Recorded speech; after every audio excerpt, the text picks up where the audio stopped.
우리가 살아가면서 가장 행복한 순간은 하나님을 알게 된 눈이 뜨이는 순간 같습니다.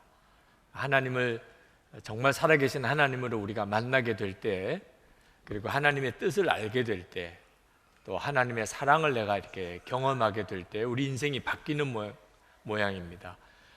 100마디 잔소리로 안 고쳐지던 사람이, 또 본인이 그렇게 결심해도 고쳐지지 않던 사람이 인생이 확 바뀌는 것은 하나님을 만나는 눈이 열렸기 때문입니다. 이번에 미국에서의 일정 중에도 24시간 예수님을 바라보시라고, 그리고 매일 일기를 써가면서 주님을 주목하는 삶을 지켜가 보시라고 그렇게 권해드렸어요. 일기를 쓰라고 그러니까 별로 영 마음이 안 좋아하는 분들이 많았습니다. 처음에는 무슨 능력을 행하여 주거나 천사의 설교를 해주거나 하면 좋을 텐데 일기를 쓰라고 하다니, 그래서 영 탐탁지 않아 하시는 분들도 있으셨어요. 그런데 실제로 일기를 쓰시면서 굉장히 놀라운 변화를 간증하시는 분들이 많았습니다. 꾸준히 주님을 바라보는 중에 주님을 아는 눈이 이렇게 뜨이게 되면서 사람의 삶 속에 변화가 일어나는 거죠. 설교를 듣고 그냥 일기를 쓰기 시작하신 분이 있으시더라고요. 어느 남자 권사님이 한 6개월째 일기를 쓰시면서 늘 주님을 주목하며 사셨는데 삶이 완전히 바뀌셨다는 거예요. 그래서 세미나 중에 그분이 소그룹 모임에 들어가서 자기 삶의 변화를 얼마나 강하게 간증하시는지 세미나 진행하는데 큰 도움을 받았었습니다. 주님을 바라보는 눈이 뜨이는 것은 정말 놀라운 일입니다. 오늘 이 예배 때 주님이 그 역사를 여러분에게 주시기를 축복합니다. 주님을 바라보는 눈도 뜨이고 주님의 뜻을 깨닫고 하나님의 사랑도 경험하는 성령의 역사하심이 여러분에게 있기를 원합니다. 로마서 11장은 우리에게 그 눈을 열어주고 있어요. 하나님의 뜻이 뭔지, 하나님의 사랑이 뭔지 하는 것을 열어주는 참 귀한 성경입니다. 이 로마서 9장, 10장, 11장은 사실 사도 바울이 어떤 의도를 가지고 쓴 성경인데 유대인들의 구원 문제입니다.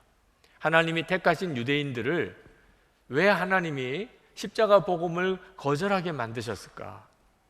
그건 정말 참 설명하기 어려운 문제거든요. 그런데 사도 바울이 로마서 11장에서 하나님은 절대로 하나님이 택한 백성을 버리신 적이 없다 하는 말씀을 하고 계십니다. 우선은 사도 바울 자신을 이야기하고 있어요. 사도 바울은 유대인이고 바리새인 중에 바리새인이고 예수 믿는 사람을 엄청나게 핍박하던 사람이에요. 그러니까 예수를 안 믿을 수밖에 없는 사람, 그런 사람이 사도 바울인데 자기가 예수 믿고 예수님의 사도가 된 것에 대해서 이야기합니다. 하나님이 유대인들을 다 버리신 게 아니라 유대인들 중에도 예수를 믿는 사람을 하나님이 택하여 예수 믿게 하셨다고 말씀하고 있어요. 열왕기상 19장 엘리야 이야기를 합니다. 엘리야가 하나님 앞에 정말 안타까운 기도를 드렸어요. 하나님, 나밖에 남지 않았습니다. 그래 보이는 거예요. 하나님, 이 이스라엘 백성들 중에 진짜 하나님을 믿고 섬기는 사람은 나밖에 없습니다. 나 혼자 남았어요. 그랬을 때 하나님께서 말씀하셨어요. 아니다. 바알에게 무릎 꿇지 않은 7,000명을 내가 두고 있다. 그래서 사도 바울이 말합니다. 유대인들이 다 하나님을 십자가의 복음을 거절한 게 아니라 은혜 받은 사람, 택함 받은 사람은 그들이 예수님을 믿고 있다. 그러면서 또 말씀하기를 25절에서 28절까지 유대인들이 마음이 이렇게 완고해진 것은 복음이 이방인들에게 건너가서 이방인들이 다 구원을 받게 되려고 하나님이 그렇게 하신 것이라. 이방인 구원을 위하여. 그리고 이제 마지막 때는 이스라엘 백성들도 다 하나님께로 돌아오게 될 것이라 하는 말씀을 하고 있습니다. 그러면서 25절에 이건 놀라운 신비의 비밀이라고 말합니다. 이방인들이 구원을 받고 또 유대인들도 다 복음을 받아들이게 되는 일을 하나님이 계획하셨다는 것을 사도 바울에게 하나님이 계시해 주신 거예요. 여러분, 이 로마서 11장의 이 이야기는 우리에게도 굉장히 신비한 말씀입니다. 단순히 유대인들이 결국은 복음을 받아들이게 될 것이라고 하는 예언만 아닙니다. 이 로마서 11장의 이야기는 마지막 종말의 때에 되어질 일에 대한 예언이기 때문에 우리에게도 굉장히 중요한 말씀입니다. 여러분,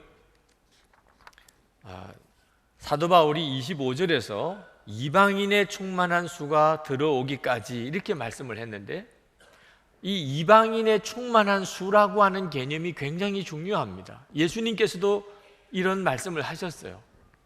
누가복음 21장 24절에 그들이 칼날에 죽임을 당하며, 여기 그들은 유대인입니다. 모든 이방에 사로잡혀 가겠고 예루살렘은 이방인의 때가 차기까지 이방인들에게 밟히리라. 예수님도 이방인의 때가 있다고 말씀하셨는데, 이게 무슨 뜻이냐면 복음이 모든 민족에게 다 전해지게 될 때가 있다는 거예요. 모든 민족에게. 지금은 이 말씀이 기록된 이후 2000년이 지났습니다. 그리고 우리가 정말 그와 같은 때가 다 이루어지고 있다는 것을 보고 있어요. 지금 세계 모든 민족에게 복음이 거의 다 들어가 있습니다. 아직도 자기 민족의 말과 언어로 복음을 듣지 못하는 사람이 극소수예요.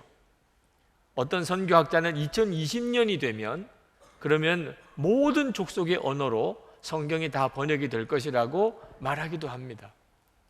굉장히 가까운 때에 이 말씀이 이루어지는 거죠. 이 모든 족속에게 복음이 전해지는 것이 이방인의 때인데, 마태복음 24장 14절에 보면 그때에 이 세상이 이제 종말이 오게 될 것이라, 예수님께서 재림에 오실 것이라 라고 말씀을 한 겁니다. 지금은 역사는 그렇게 가고 있어요. 여러분, 세계 역사를 여러 사건을 통해서 우리가 뉴스나 인터넷으로 듣고 보는데, 보는 관점이 다양하지만 우리 예수 믿는 사람은 이 말씀에 근거해서 세계 역사를 볼 필요가 있습니다. 복음은 결국은 이런저런 사건을 통해서 모든 족속과 민족에게 전해지게 됩니다. 자, 그런데 이제 마지막 극적인 드라마가 하나 이제 남아 있습니다. 그게 뭐냐면 이스라엘 백성들, 유대인들이 예수님께로 돌아오는 거죠. 31절 말씀을 보겠습니다. 이와 같이 지금은 순종하지 않고 있는 이스라엘 사람들도 여러분이 받은 그 자비를 보고 회개하여 마침내는 자비하심을 잊게 될 것입니다. 지금 정말 유대인들이 예수를 믿는 이 비율이 갑자기 높아지고 있어요.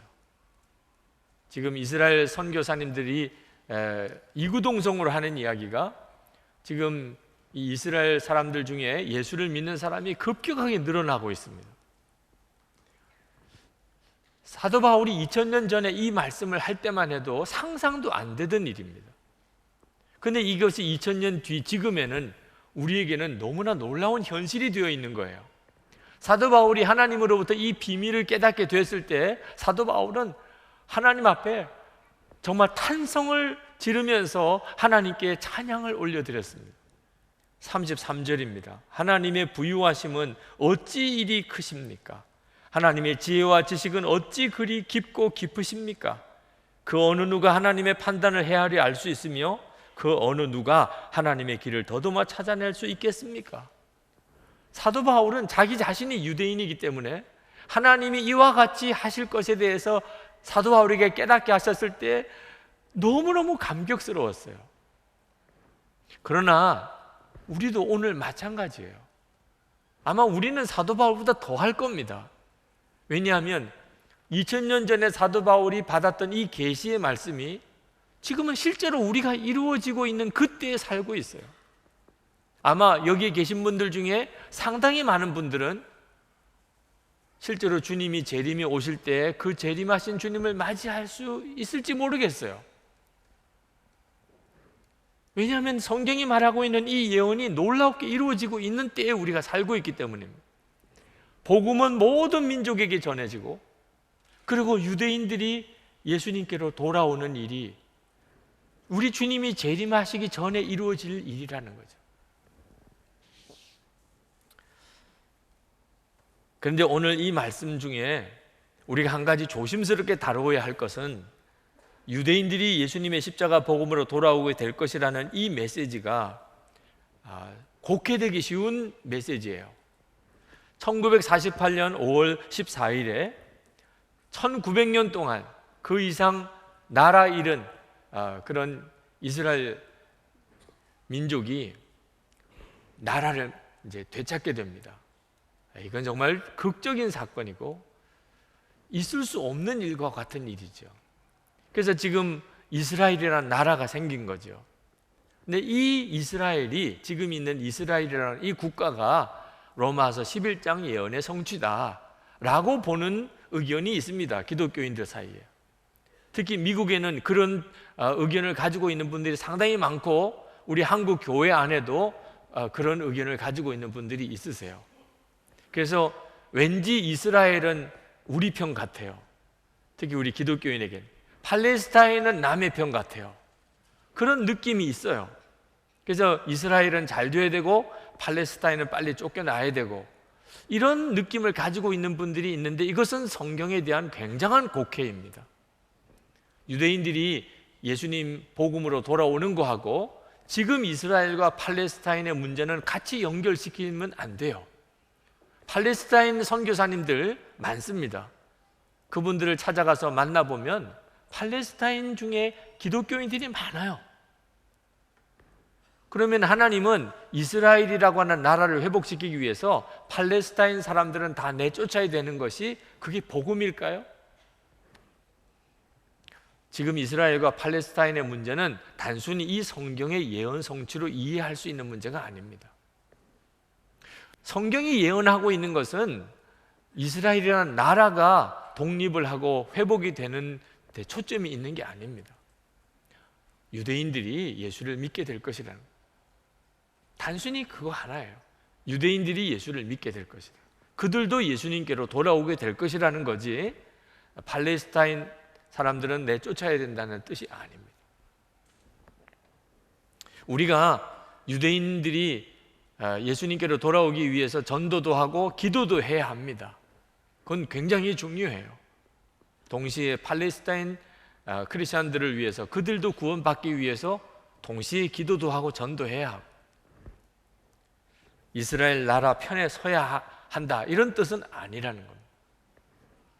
중요한 기도 제목이긴 하지만, 이 로마서 11장은 절대로 흥미로운 예언을 말하려고 하는 게 아닙니다. 한번 두고 보자, 정말 유대인들이 다 예수를 믿게 되나 안 되나 한번 지켜보자, 그런 뜻으로 이 말씀을 주시고 계신 게 아닙니다. 이 로마서 11장의 핵심 메시지는 하나님의 사랑입니다. 하나님은 사랑의 하나님이시라. 하나님은 당신이 택하신 백성을 절대로 포기하지 않으시고 버리지 않으시고 반드시 구원하신다. 하나님은 사랑하시니까. 출애굽기는 하나님이 택하신 백성을 반드시 구원해 내셨다는 기록입니다. 애굽에 종살이 하고 있었지만 하나님은 당신의 택하신 백성을 반드시 구원해 내셨다. 요한계시록은 뭡니까? 하나님이 택하신 백성을 마지막 날 하나님은 반드시 지키고 보호하시고 구원하실 것이라고 하는 예언입니다. 여러분, 종말이라고 하는 여러 가지 징조를 들을 때 반드시 그 종말의 메시지에 담겨있는 핵심을 아셔야 합니다. 그것은 하나님은 당신의 택하신 백성을 반드시 구원하시고 건져내신다. 근데 문제는 누가 택한 백성이냐 하는 거죠. 나는 택한 백성일까? 하나님이 택하신 자는 반드시 포기하지 않으시고 지키시고 구원하신다면 나는 택한 백성일까? 택한 백성은 도대체 누구를 말하는 걸까? 하는 문제가 생기게 됩니다. 여러분은 택한 백성이라고 하는 확신이 있습니까? 유대인들은 그저 혈통으로 유대인이라고 다 유대인이 아니라고 그랬습니다. 지금도 교회를 다닌다고 그래서 다 하나님의 택한 백성이라고 그렇게 단정할 수는 없는 때에 있습니다. 그러므로 여러분이 여러분 자신이 정말 택함 받은 백성이라고 하는 확실한 증거를 가지고 있어야 됩니다. 무엇이죠? 예수님과 온전히 연합된 자입니다. 예수님 안에 거하고 예수님은 그 사람 안에 거하는, 예수님은 포도나무고 그 사람은 가지인 사람, 바로 이 사람이 구원받은 사람이고 택함 받은 사람입니다. 우리는 성찬을 통해서 그 사실을 계속 확인합니다. 매월 첫째 주일 성찬을 하지만 할 수만 있으면 매주도 하고 싶고 매일도 하고 싶어요. 왜? 그것이 가장 중요한 거니까. 우리는 예수님과 온전히 연합된 자입니다. 이 증거가 가장 중요합니다. 그러면 두려워할 게 없어요. 어떤 종말에 대한 이야기를 들으신다 하더라도 두려워할 게 없습니다. 종말은 우리를 두렵게 하려고 하는 주시는 메시지가 아니에요. 그럼 구원받지 못한 사람들에게나 두려운 거죠. 구원받은 성도에게는 우리 주님이 다시 오시는 재림의 메시지는 항상 기쁜 것이었어요. 성경에 보면 예수님이 재림에 오시면 그것은 도둑같이 임하실 것이라고 그렇게 성경은 말씀하고 있습니다. 여러분, 도둑같이 임하는 것은 무서운 일이죠. 그렇지만 구원받은 사람, 택함 받은 사람에게는 예수님의 재림은 절대로 도둑같이 임하지 않는다고 성경은 말합니다. 데살로니가전서 5장 4절에 형제들아 너희는 어둠에 있지 아니하며 그날이 도둑같이 너에게 임하지 못하리니.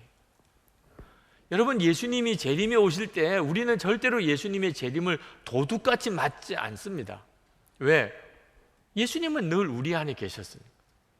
우리 안에 계시는 예수님과 늘 동행하고 살았는데 무슨 예수님이 오시는 것이 도둑같이 오나요? 여러분, 저녁에 남편이나 아내나 또는 자녀들이 직장이나 학교 갔다가 돌아올 때 문을 열어주면서 놀랍니까? 도둑같이 맞이하나요? 그런 분은 없으실 거예요. 그죠? 아주 따뜻하게, 아주 아무렇지도 않게, 그저 반갑게 오늘도 이렇게 무사히 집에 돌아온 것에 대해서 감사하면서 어서 들어오라고, 저녁을 먹으라고, 오늘 힘들지 않았느냐고 그렇게 맞이하시잖아요. 늘 같이 살았으니까. 우리가 예수님이 재림에 오실 때 우리는 예수님을 그렇게 맞이할 거예요. 늘 같이 살았던 그 주님, 눈과 눈으로 보지 못했을 뿐이지 늘 같이 살았던 그 주님, 그 주님을 맞이하게, 이 사람이 바로 택함 받은 사람입니다. 욥기 19장 25절에서 27절에 보면 내가 알기에는 나의 대속자가 살아계시니 마침내 그가 땅 위에 서실 것이라. 내 가죽이 벗김을 당한 뒤에도 내가 육체 밖에서 하나님을 보리라. 내가 그를 보리니 내 눈으로 그를 보기를 낯선 사람처럼 하지 않을 것이라. 여러분, 택함 받은 사람은 재림에 오시는 예수님을 만날 때 절대로 낯선 사람 만나듯이 되지 않습니다. 낯선 사람처럼 주님을 만나게 되는 사람은 택함 받은 사람이 아닙니다. 그러므로 지금 여러분이 예수님 안에 있고 예수님이 여러분 안에 계시는 이 삶이 얼마나 중요한지 모릅니다. 주님과 우리는 연합된 하나라고 성경은 계속 말하고 있습니다. 니코스 카잔차케스가 쓴 성자 프란시스코라고 하는 책 속에 짧은 우화가 하나 나옵니다. 어느 수도자가 굉장히 경건한 사람이었는데 그는 늘 주님만 바라보며 살기를 갈망하고 그는 사막에 들어가서 정말 외롭고 고독하면서도 주님만 바라보는 삶을 살았습니다. 그러다가 그가 죽어서 천국에 갔습니다. 천국에 가서 천국의 문을 두들겼어요. 그랬더니 안에서 누구냐고, 넌 누구냐? 그런 질문이 왔습니다. 그때 이 수도자가 접니다 라고 대답했어요. 그랬더니 그 안에서 대답이 나오기를 여기는 두 사람도 같이 있을 수가 없으니 돌아가시오. 그래서 다시 세상으로 돌아왔어요. 자기가 뭐가 문제가 많구나 깨닫고 그가 다시 기도하고 그리고 수도 생활에 전념했습니다. 그러다가 다시 그가 천국으로 부름을 받았어요. 천국에 갔어요. 문을 두들겼습니다. 거기 누구시오? 접니다. 그랬더니 또 똑같은 이야기가 들렸어요. 여기 두 사람도 같이 있을 수 없으니 돌아가시오. 그래서 다시 돌아왔어요. 그가 100세가 될 때까지 도대체 내가 무엇을 문제인가? 내가 무엇을 잘못하고 있나? 그러다가 그가 100세에 다시 죽어 천국에 갔습니다. 천국 문을 두들겼어요. 거기 누구시오? 라고 하는 음성이 들렸습니다. 그때 이 수도자가 다급히 대답했어요. 당신이에요. 주님, 당신이라고요. 저는 당신이에요. 그랬더니 비로소 천국의 문이 열렸다는 거예요. 여러분, 우리는 늘 들었어요. 나는 죽고 예수로 산다고. 그게 십자가의 복음이라고. 우리가 예수 믿고 사는 것은 나는 죽고 예수로 사는 것이라고. 그러나 그것은 지식에 불과하고 들은 것에 불과하지 실제가 아닌 경우에는, 여러분은 주님 만났을 때 당신이 누구냐? 너 누구냐? 저 아무개입니다. 이렇게 대답을 할 수밖에 없어요. 주님, 저 주님 당신이에요. 저는 예수님의 생명으로 살았어요. 나는 죽고 예수님으로 살았다고요. 이것이 진짜가 되어야 되는 거예요. 언제 여러분에게 질문이 와도 여러분이 나는 죽고 저는 예수님으로 살았어요. 십자가의 복음은 우리가 세례 받을 때 예수님과 연합하여 죽고 함께 옛사람이, 이제는 새 사람이 예수님과 함께 주님의 생명으로 사는 거거든요. 여러분이 정말 종말을 잘 준비하는 자라면 뭘 확인해야 되냐면, 때와 징조를 항상 분별하고 주님이 오늘 오나 내일 오나 이걸 따지라는 게 아니고 예수님과 연합한 자인지, 나는 정말 예수님과 연합한 바로 그 사람인지를 여러분이 점검해야 됩니다. 예수님과 연합한 자는 도대체 어떤 사람일까요? 사랑의 사람이에요. 예수님 그분이 사랑이십니까? 요한복음 13장 35절에 너희가 서로 사랑하면 이로써 모든 사람이 너희가 내 제자인 줄 알리라. 누가 택함 받은 사람인지, 누가 마지막에 구원받을 사람인지 세상 사람이 다 안다 그랬어요. 모든 사람이 다 안다. 뭘 보고 알아요? 서로 사랑하면. 여러분, 택함 받은 사람, 구원받은 사람은요, 모든 사람이 다 알아요. 사랑 때문에 알아요. 사랑 때문에. 하나님은 사랑이세요. 하나님의 택함 받은 자녀도 역시 사랑입니다. 여러분, 죽으면 다 사라져요. 하나밖에 안 남아요. 사랑만 남아요. 고린도전서 13장 8절에 사랑은 언제까지나 떨어지지 아니하되 예언도 패하고 방언도 그치고 지식도 패하리라. 여러분이 만약에 사랑하지 못하고 산다면 죽으면 아무것도 남는 게 없어요. 여러분이 사랑하고 산다면 죽고 난 다음에 그대로예요. 사랑은 영원히 떨어지지 않는다고 그랬어요. 안타깝게도 종말이 온다고 그렇게 외치고 순결한 주님의 신부라고 자기들은 주장하는 그런 이들이 있어요. 근데 이들이 영적으로 굉장히 거친 걸 보아요. 인터넷 사이트에 들어가면 재림을 준비하는 메시지를 전하는 사이트들이 있습니다. 주님의 정결한 신부라고 하는 것은 절대로 나쁜 메시지는 아니에요. 그런데 문제는 그들이 주장하는 것을 가만히 들어보면 그 메시지는 너무 두렵고 또 너무 어둡고 너무 염세적이고 너무 분리주의적이에요. 주님의 거룩한 신부는요, 분위기가 절대로 그렇지 않습니다. 주님의 거룩한 신부의 분위기의 핵심은 사랑이에요. 기쁨이고 감사예요. 주님의 거룩한 신부가 우리는 구원받았고 너희들은 아니고, 우리와 함께 하는 자는 구원받은 자고 우리와 함께 하지 않는 자들은 다 멸망당할 자고, 그러면 벌써 그는 주님의 정결한 신부 아니에요. 우리와 함께 모여야, 우리와 함께 있어야 우리가 다 마지막 때에 들림도 받고 구원도 받는다. 그건 굉장한 미혹이에요. 진짜 주님의 정결한 신부는 절대로 그렇게 생각 안 해요. 우리가 시한부 종말론 때문에 굉장한 어려움을 겪었어요. 그런데 지금도 여전히 시한부 종말론 그 흐름은요, 인터넷에 보면 흐름이 여전히 있어요. 징조를 따지고, 그리고 사람들을 판단하고 정죄하고, 사람을 은근히 두려움 속에 몰아넣으면서 사람을 묶고 놓으려고 하는 그런 메시지는요, 전부 이 종말에 대한 완전한 왜곡이에요. 구원받은 자는요, 주님이 다시 오신다는 소식을 들으면 마음속으로부터 기뻐요. 그들은 늘 사랑하고 살았어요. 사랑이 택함 받은 자의 증거예요. 로마서 11장에서 하나님께서 결국은 유대인들도 다 구원하실 것이라고 이렇게 말씀하시는 이유는요, 이방인들에게, 구원받은 이방인들에게 유대인들을 제발 멸시하고 판단하고 정죄하고 교만하지 말라. 유대인들이 복음을 거절하는 이 완고함이 있지만 그들도 하나님이 나중에 다 건져내실 거니까 절대로 그들을 정죄하고 미워하지 말라. 우리의 구원의 뿌리는 유대인에게서부터 비롯된 것이에요. 그 원 가지를 잘라내고 그리고 다른 가지를 접붙인 것에 불과한다. 우리들은 이 유대인의 뿌리에 접붙임을 당한 거예요. 그러므로 절대로 교만하면 안 된다.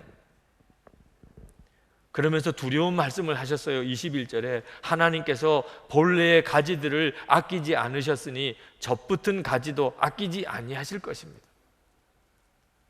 여기에 하나님이 이렇게까지 경고하시는 이유는 판단하고 정죄하고 분리하는 것에 대해서 말씀하고 있어요.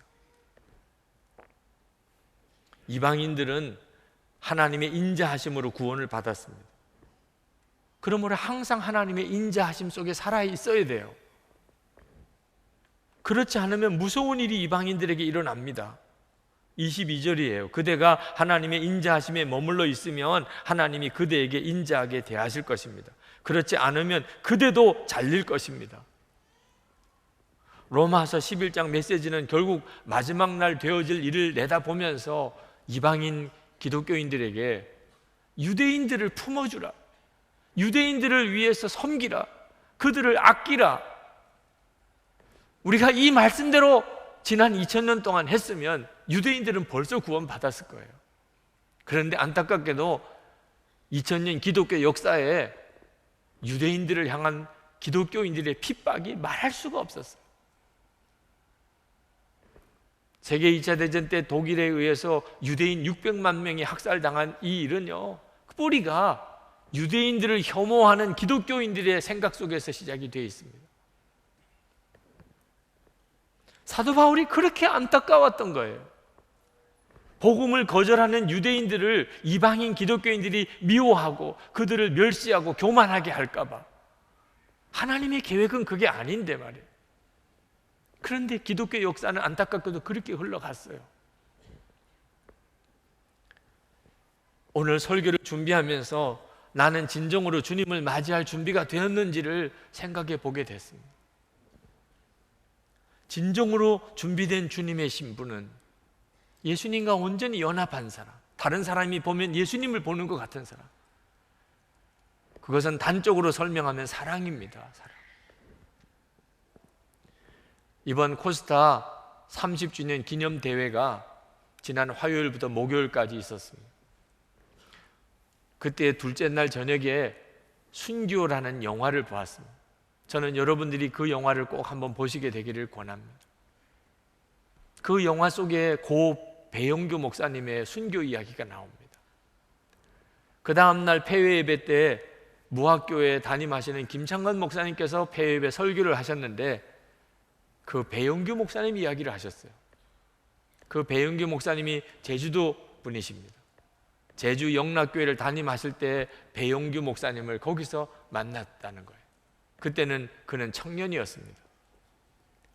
그는 하나님 앞에 헌신해서 주의 종이 되기 위하여 그때 시험을 준비하고 공부를 하고 있었습니다. 그런데 김창건 목사님께서 너무나 괴로워하시면서 말씀하셨어요.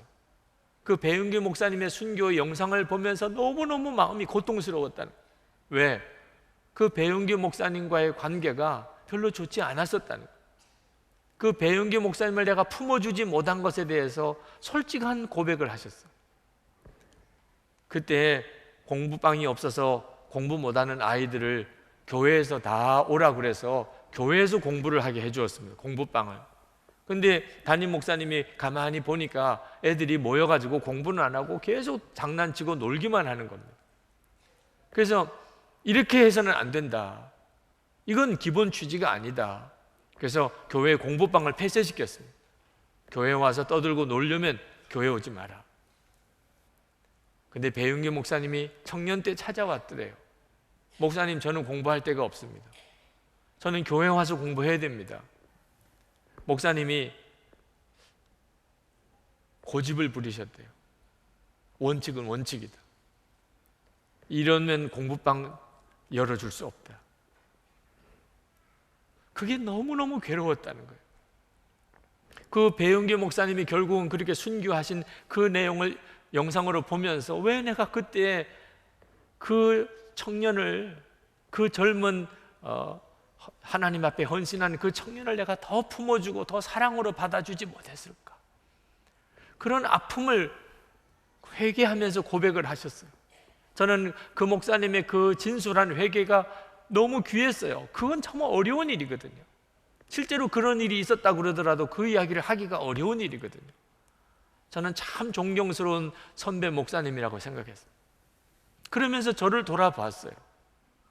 저희 교회도 부목사님들이 계시고 전도사님들이 계십니다. 다 마음에 드는 건 아니에요. 정말 마음에 안 드는 분들도 있어요. 속 뒤집어 놓는 분도 있어요. 나는 그분들을 정말 잘 품어주고 있는가? 그분들 중에 하나님 앞에 정말 귀한 그런 헌신과 사명자가 나올지 누가 알겠어요? 누가 그것을 판단할 수 있겠어요? 내 생각에 안 맞고 내 마음에 안 든다고 그래서 내가 그들을 품어주지 못했다가 나중에 주님 앞에 섰을 때 정말 피를 토하는 그런 회개를 할지 모르잖아요. 나는 정말 품어주는 자고 정말 사랑하는 자인가? 주님이 오실 때가 가까웠으면 우리는 정말 더 그렇게 가야 돼요. 그것이 진정으로 주의 재림을 준비한 신부예요. 여러분은 후회할 일이 없습니까? 모든 사람들과 화평한 관계를 갖지 못하면 주님을 뵙지 못할 거라고 했어요. 히브리서 12장 14절에 모든 사람과 더불어 화평함과 거룩함을 따르라. 이것이 없이는 아무도 주를 보지 못하리라. 여러분은 문제 없으십니까? 주님을 만나 뵐 때가 가까웠어요. 모든 사람과 화평함을 이루지 못하면 주님을 뵐 수 없을 것이라. 유대인, 이방인 문제가 우리 가정 안에, 우리 교회 안에 있어요. 여러분은 해결하셨습니까? 주님이 오실 때가 가까웠으니 다른 사람을 판단하고 정죄하는 거 조심해야 돼요.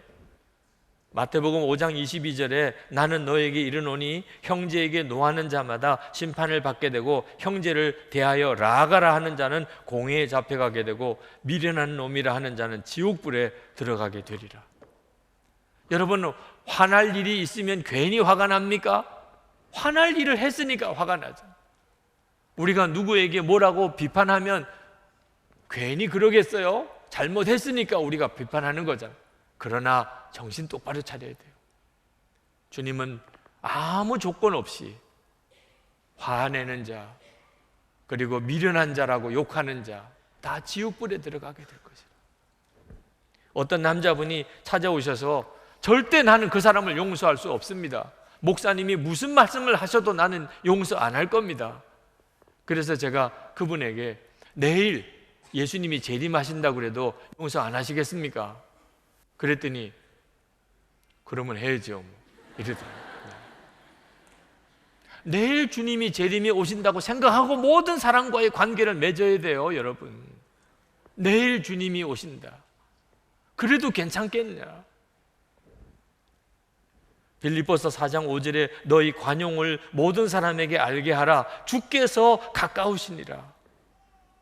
여러분, 우리가 서로 사랑하라 하는 이 말씀만 정말 평생 지키고 살았다면 벌써 세상은 뒤집어졌을 거예요. 우리의 가정 다 뒤집어졌을 거예요. 우리의 일터, 우리 교회에 엄청난 역사가 일어났을 거예요. 그냥 오직 하나, 서로 사랑하라, 서로 사랑하라, 그거 하나만 평생 지키고 살았다. 그러므로 지금부터 우리는 이젠 정신 차리고 정말 서로 사랑하라, 이 말씀 붙잡고 살아야 합니다. 그리고 우리가 이렇게 하면 우리는 택함 받은 자의 증거가 있는 거예요. 하나님은 반드시 우리를 포기하지 않으세요. 그리고 우리에게 계속해서 하나님의 사랑을 부어주세요. 하나님의 사랑이 부어지는 사람만 다른 사람을 사랑할 수 있는 거예요. 24시간 주님을 바라보시라고 권해드리는 이유예요. 영성일기 쓰면서 일어난 변화는요, 사람을 사랑하는 능력이 커져요. 사람을 보는 눈이 달라져요. 주님을 바라보았는데 왜 사람 보는 눈이 달라지나 몰라. 종말이 가까웠다, 주님의 재림의 때가 가까웠다는 이런저런 이야기를 들으실 때 여러분 흔들리지 마시고 오직 여러분 자신이 정말 예수님과 연합된 자인지, 사랑의 증거가 있는지를 확인하고 사시기를 축원합니다. 기도하겠습니다. 우리 다 같이 이 시간 하나님 앞에, 하나님 나에게 사랑을 부어 주옵소서. 우리 그렇게 부르짖고 기도하실 텐데 여러분의 마음의 심령에 오늘 주의 성령이 말씀으로 치셔서 여러분 속에 있는 모든 사람에 대한 원망과 미움이 다 십자가에 처리되고 성령의 능력으로 사랑의 기적이 일어나게 되기를 축복합니다. 여러분 따라 하시고 같이 통성으로 기도하겠습니다. 주여 나에게 사랑을 부어 주시옵소서.